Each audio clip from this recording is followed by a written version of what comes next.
Welcome back to Chess for Closers. I've got a game I'd like to show you between Victor Bologan, who was, I think, world junior champion in the early '90s, maybe '80s, and Badur Jobava from Georgia. Um, Before I show that, I'd like to show you this position here. I found this in a John Spielman puzzle book. And for some reason, I guess I figured out what the reason is. Uh, this position was difficult for me. I think I gave up on it. A little embarrassing. The book had a bunch of different themes, chapters, uh, pawn promotion, and overloaded pieces, and skewers and deflections, and the standard tactical motifs. Um, and I don't think I try to avoid cheating in the sense that yeah, if this was in the pawn promotion section, I'd be really focused on how that white's e pawn is going to get to e8. Of course, it's not a pawn promotion one, but what the theme was, I didn't know, but I did know that white has three pieces near black's king, and that's usually the sign that black's going to get mated pretty soon. But I couldn't figure out what the focal point was. G7, H7 seems pretty well defended by the rook. Yes, the knight can get to F6 in a couple moves. White can sacrifice on H7 and get the G pawn with check. There are a few ideas for white. I couldn't make them work. He can, knight E6 would threaten mate with, queen F8. Of course, works. Rook F8 would work. But black takes the knight, and then where's your focal point then? Anyway, so why don't you have a look at this? I'm not going to say you should stop the meter from running here. We'll just look at it for a few seconds, and then I'll show you if you haven't come up with it, and if you have, good for you. Yeah, I think I did give up on this, and I know these folks that do Puzzle Rush would solve this in 0.75 seconds. The first move is knight to e6, which isn't a hard move to guess. Of course, you look at this move; it threatens mate. But again, black just takes the knight. Well, here's the difficult move. Rook f7. Of course, threatening mate, and so black must take the rook. And now it's clear enough.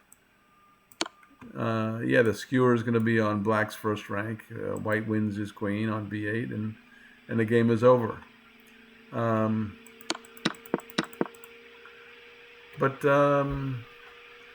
I just wonder why this is so hard to see. Yes, it's you sacrifice two pieces in a row, but there's just no clue that all the action is going to take place on the back row there. It's hard to see, and what's the verdict. Anyway, I'm going to try to tie in this Jobava game to this position in a way that you look for clues when you're at the chessboard. Even if you're not a great calculator, you have clues. Well, now the first clue I got here was three pieces near black's king. Okay, so you don't start, as I said on some earlier show, you don't start triangulating to dominate the a6 square or something. The correct positional play is you attack where you got the biggest numbers. So, and let me show you this game here. Let me figure out how to set this up. New. Set up position. Let's load this position. And now I want to flip the board. How do I flip the board? New. Let's flip the board. Set up position. Flip board and load. Here we go. Victor Bologan had white. He played e4. Jobava played the Sicilian, and Bologan, who's a strong GM, as I said, he was world junior champion. His rating isn't as high as it used to be. He played d3. Now, what is white trying to do here? Not too much. And we know that doesn't mean anything. Magnus Carlsen can play anything, and he played a6 and h6 against Kramnik a few weeks ago. White, Kramnik played e4 and d4, and the first two moves that Magnus Carlsen played were a6 and h6. So you can play anything. Maybe if you're Magnus Carlsen, you can. Okay, so there's no reason to analyze this. D3 is just not trying for too much. Jobava played knight c6, and now Bologan played f4. In an earlier show, on what I called principled moves, in the Sicilian defense, when white plays f4, I declared that d5 is the principled response to f4, and I just want to say again why I think that's so. It all has to do with the nature of the f4 pawn. As Hannibal Lecter said asked of Jodie Foster in the movie, what is the nature of the f4 pawn? What does it do? What purpose does it serve? Marcus Aurelius. Well, the f4 pawn, along with the e4 pawn, is a phalanx, two pawns side by side. Fred Reinfeld and everyone else before him made it clear that when you got two pawns side by side up on the fourth rank, that's a good thing, because you can choose later to push one or the other, but you haven't done it yet. And in the meantime, the kinetic energy of pawns side by side is worth noting. Now, if you end up having to play one forward, maybe that's a good thing. Maybe it isn't. If it's part of an attack, it's a good thing.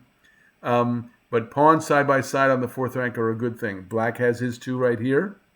The problem is, and that's why d5, it makes sense. I'm trying to get white's pawn on e4 either to take or to push. Now, both moves have downsides. For instance, when white pushes, it opens up the f5 square for the bishop. Then he plays e6 and gets his kingside pieces out.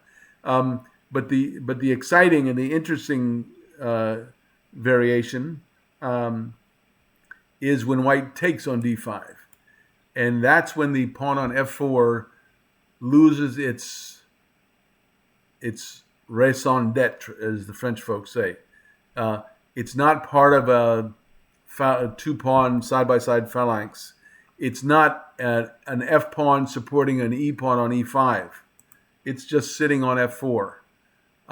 It would prefer to be back on f2 and white's bishop on f4. Okay, so we won't belabor this too much more. Anyway, in response, Bologan didn't either push or take. He played bishop to e2. And so now black can trade off and trade queens, but white will still maintain his castling privilege because his bishop will take back. So the game continued. Jobava played g6, knight f3, bishop g7, c3, and e6. Castles, knight, everyone's getting their pieces out. Knight to g7, bishop e3, and b6. Okay, so this is pretty reasonable. Both sides didn't want to push the pawns because they liked their side by side pawns. That's standard Reinfeld. Is how I learned it. But that all good things come to an end. Bologan played e5, and what do you know? There's an f5 square open for him, for Jobava. But Jobava wanted his d5 square. He didn't need the f5 square. He wanted the d5 square. Bishop back to f2. Sure enough, knight to d5, threatening the f4 square. g3, and bishop b7. Okay, so let's see what's going on here. I kind of like Black's position. Both his bishops are, particularly the b7 bishop. That's an awful long diagonal there, and not a lot of pawn resistance. Yeah, the pawn on e5 does blunt Black's g7 bishop. And what's White going on here? He's not trying for too much. He has a square on e4 for a knight, or c4, and if he can get his knight into d6, that looks promising. Probably Black's king won't be checked probably. Okay, so I look at what the computer says this is an even position, and that makes sense to me. Okay, so bishop to b7, White exchanged, and White is completing his development, which he really ought to do, and Black likewise. Knight to c4. Okay, so the knight, the d6 looks like a pretty juicy square. And so what to do? You can't just let White come into d6 and camp out there. So it makes sense to undermine that outpost square with f6. And okay, here comes White attacking the bishop. But of course, if there's no e5 pawn, that knight has no escape squares. And so Black took on e5. And if knight takes b7, actually this is played. Is that right? Yeah, he took on b7. But Black's going to get the piece back. So White took back on e5, and queen takes. So material's still even. Okay, so Black doesn't have his black bishop on b7 anymore, but that's still a long diagonal, and queens move diagonally. I guess this is the connection between the study and probably any study. It's a pretty weak connection here, but it's an interesting game. Yeah, you look for clues about what to do. The fact that that's a long diagonal leading to White's king may become important. Spoiler alert. Yes, it does. And so what should White be looking at? He's got three pieces out, the two bishops and a knight. I guess we'd say the rook on f1 is out. It's on an open file. The queen is not out. The other rook is not out. There's an open c file. So rook to c1 doesn't look like a bad idea. White played knight to g5. And yeah, the computer didn't care for it. White, Victor Bologan, very strong grandmaster, is moving pieces twice before he's gotten all his pieces out. When you or I would do that, yeah, that's a fair critic. You don't move pieces twice until you've gotten everything out. Okay, it's maybe more complicated than that. Nevertheless, Black defended the threat and got his last piece into the position. And now I think still, what do they say? The computer likes queen to a4, developing move. The next best move is queen to b3. They also recommend knight e4 maybe as the third best. They don't recommend bishop to g4, which does threaten something. It threatens winning a pawn and with check. But what do you know? Black's got 6 pieces out, and white has 3 and maybe a half, 4. Of course, and it's black's move. Always important whose move it is. And by the way, when white played his knight to f3, the e pawn is no longer defended at all. And so I guess this is how I like to characterize this position. White has made these 2 pieces with his minor pieces to attack e6. But black has all his pieces out. The e pawn, white's e pawn, which is the one center pawn that white has that's making any sort of noise at all, is hanging. But the big factor is this long diagonal. And so Jobava played knight takes e5. And now it's clear. If white comes crashing in on e6, the f3 square is going to be a check from this knight on e5. Because, again, both the bishop and the knight, which are both covering f3, won't be covering. For instance, if bishop takes e6, black can take it. White takes back, and then knight check, and white's king goes onto this long diagonal, and with fatal results. So bishop takes e6, it loses immediately. And so, but how about bishop takes d4, which is what Bologan played. In this position, and of course Jobava had analyzed bishop takes d4, there's a lot of things in the air here. And one of the themes that I sort of harp on, and this is something that Alex Scherzer almost convinced me of many years ago, and that is that, okay, you're not a grandmaster. You don't see as deeply as grandmasters do. You don't think like they do, but you can try to think like they do, and the moves are there, and so at times you can find the best move that a grandmaster would make. So here, look at this connection. Yeah, the knight on e5 is attacking a bishop on g4, which is defended by a queen on d1. This bishop on d4 is on the same line as this bishop on g7.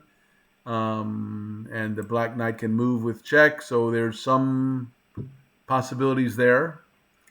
Again, the queen is cutting down on white's king position.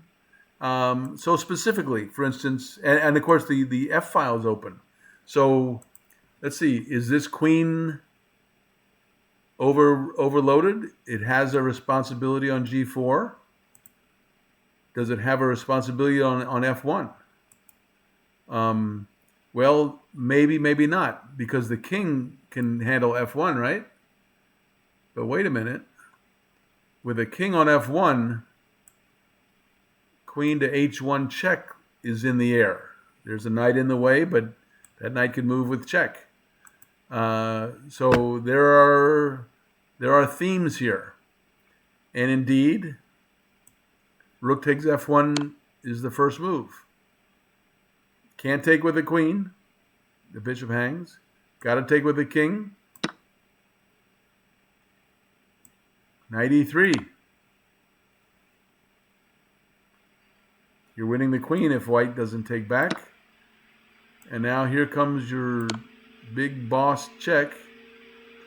If a king moves, if he goes to e2, of course, you can take on g4 or check on, I guess, check on h2 first. And yeah, white's king is collapsing here. Anyway, white played bishop to g1. Rook f8. Again, by the way, notice the pathetic rook on a8. And also, and it's none of this is a coincidence, these two minor pieces that had big plans involving the e6 pawn haven't moved in the last few moves, and they won't be moving. So check. White played king e2. There's nothing else really. He's overloaded on the f3 squared. If you count, the f3 squared is attacked 3 times by black. And if he puts a piece in there, it'll be defended twice. Anyway, white played king e2, and then realized that after knight takes g4, or probably better, queen to g2 check, mate to follow. Okay, so that's a Jobava game. I do like. I want to show some other Jobava games, but I just like this game because, as I've tried to stress, some of these games we could do this. Maybe we wouldn't have played d5 in response to f4 on move whatever it was on move 6. But if we got a position where the two bishops are vis-a-vis on the long diagonal and the queen is overloaded, we might put something together there and come crashing through. At any rate, that's the way to think. You see the connections between pieces. One piece defending another piece. You attack the piece that's defending the piece, and then you win a piece. This is standard. I call it Reinfeldt stuff, but it's Jobava stuff too. It's Magnus Carlsen stuff. That's how they win games. Like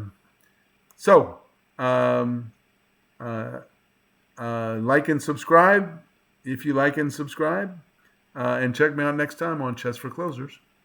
See ya.